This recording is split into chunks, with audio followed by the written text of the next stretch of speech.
Biden en Afrique pour la survie des États-Unis. Écoutez très bien cette vidéo. C'est vraiment incroyable ce qui se passe. Les frères congolais doivent se réveiller. Regardez la vidéo. Avec la Chine sur le terrain des minerais africains. Oui, il est à 50 jours de la fin de son mandat et il va en Afrique. C'est le premier président américain à y aller depuis Obama en 2015, je crois. C'est pour vous dire l'importance de ce voyage. Pourquoi ? Parce que vous allez tout de suite le comprendre en regardant une carte. Il va en Angola pour favoriser, développer, financer, mettre la dernière main à ce projet de chemin de fer qui va du port de Lobito en Angola, sur l'océan Atlantique, jusqu'à Kolwezi. Kolwezi, c'est un nom célèbre de la République démocratique du Congo et qui est en fait le principal endroit où vous trouvez le plus de minerais absolument cruciaux pour le fonctionnement de l'économie mondiale aujourd'hui. C'est-à-dire, vous trouvez à la fois tous les matériaux qu'il vous faut pour l'économie numérique à travers les matières premières des composants électroniques, mais aussi tous les minerais nécessaires pour l'économie verte, c'est-à-dire essentiellement le lithium pour la fabrication des batteries électriques.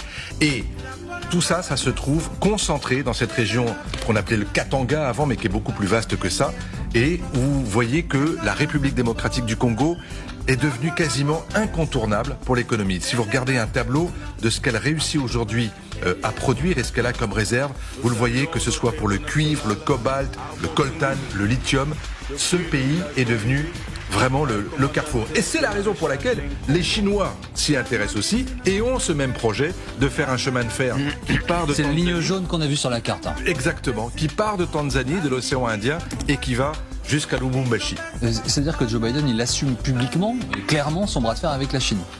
Alors, bien sûr que oui, parce qu'il n'y a pas d'autre issue pour cela. Et regardez, écoutez plutôt ce que dit ce chercheur zambien, qui est vraiment au cœur de ce projet. Il est économiste également, il s'appelle Wala Shabala. Et voici exactement comment il définit les enjeux de ce que Biden assume publiquement aujourd'hui. Si les États-Unis ont une longueur d'avance dans ce domaine, il est très probable qu'ils conserveront le leadership de l'économie mondiale. S'ils ne le font pas, on pourrait dire que les Chinois sont susceptibles de prendre le pas sur l'économie américaine. Et maintenant, regardez ce que le briefeur de la Maison-Blanche disait avant que Joe Biden parte dans ce voyage très important. Si l'on fait en sorte que 100% de ces productions ne partent pas en Chine, ce sera probablement aussi l'objectif de la prochaine administration, sous-entendu celle de Donald Trump, parce que là, on est devant un projet qui n'est ni démocratique. Excellence, Monsieur le Président João Lourenço, Président de la République d'Angola. Excellence, Monsieur le Président Hakainde Hichilema, Président de la République de Zambie. Excellence, Monsieur le Président Joe Biden, Président des États-Unis d'Amérique. Excellence, Monsieur Philippe Bango, Vice-président de la Tanzanie. Excellence, Mesdames et Messieurs les ministres, distingués invités, Mesdames et Messieurs. C'est avec un réel plaisir que je prends la parole aujourd'hui dans cette réunion dédiée au développement du corridor de Lobito, un projet porteur d'espoir pour nos pays et pour notre région. Je tiens à remercier le président João Lourenço pour son leadership et son hospitalité. Le corridor de Lobito est bien plus qu'un axe de transport. C'est une opportunité unique d'intégration régionale, de transformation économique et d'amélioration des conditions de vie de nos concitoyens. Ce réseau ferroviaire reliant les régions minières de la République démocratique du Congo et de la Zambie au port de Lobito est conçu pour transporter jusqu'à 20 millions de tonnes de marchandises par an d'ici 2030. Le corridor de Lobito n'est pas seulement un projet d'infrastructure, c'est aussi un trait d'union entre nos trois pays, la République démocratique du Congo, la Zambie et l'Angola. Il symbolise notre volonté collective à convertir le potentiel de nos pays en une prospérité tangible pour nos populations, en favorisant une interdépendance harmonieuse où nos économies pourront s'épanouir mutuellement. Pour la République démocratique du Congo, le corridor de Lobito représente une opportunité stratégique pour valoriser nos ressources naturelles, en particulier le cuivre et le cobalt, qui constitue 70% de la demande mondiale dans le cadre de la transition énergétique. Avec une production combinée de 3 millions de tonnes par an entre la République démocratique du Congo et la Zambie, ce projet permettra de réduire significativement les coûts logistiques tout en augmentant nos recettes d'exportation. C'est donc une opportunité unique d'accéder directement aux marchés mondiaux via le port de Lobito, offrant ainsi une alternative stratégique à nos autres corridors d'exportation.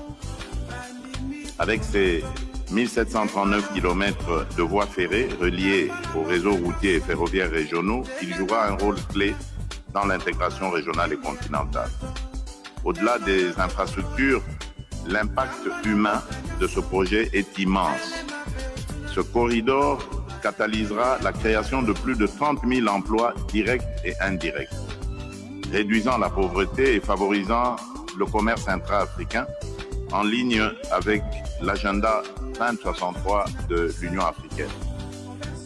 Le temps de transit des marchandises, actuellement de plus de 30 jours, sera réduit à moins de 10 marchés sur nous. Ce projet n'est pas seulement une voie logistique, mais un moteur de transformation économique et sociale pour des millions de nos concitoyens.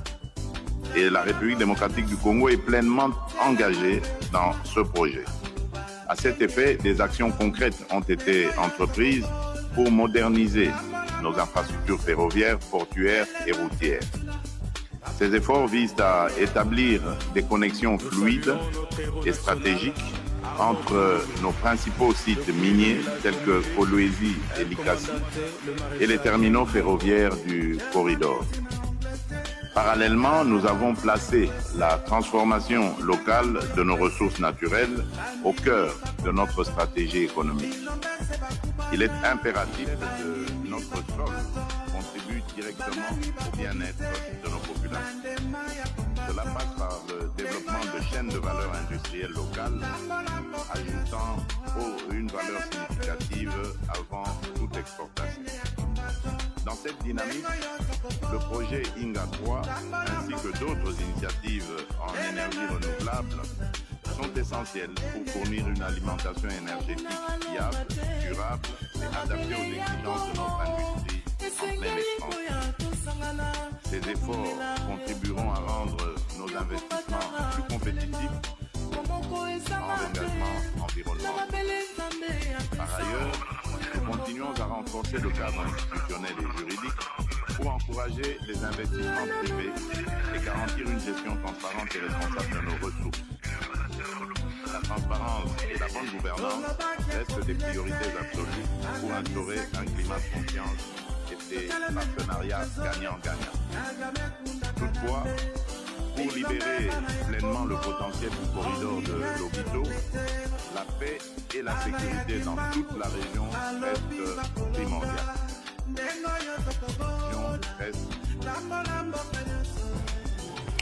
bana babiso bakongole na ndenga mabete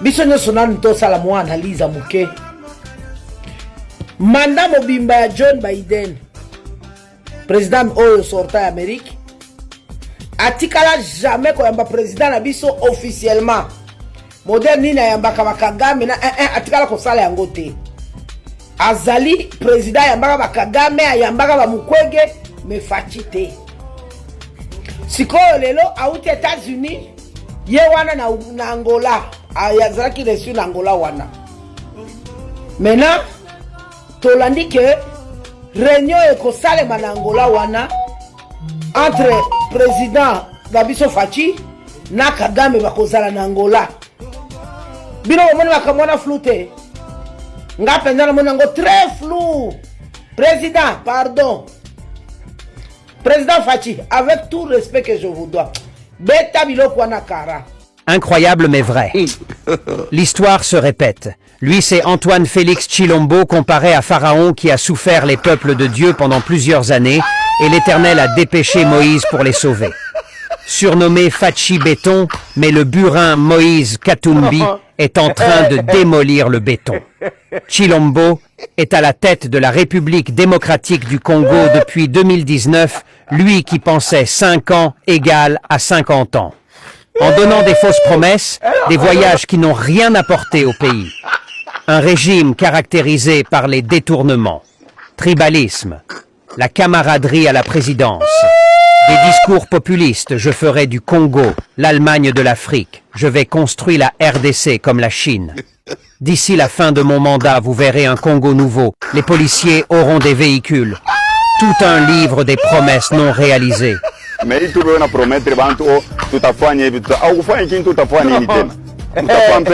N'oublie pas de t'abonner pour ne rien rater. Likez la vidéo et partagez aussi aux autres.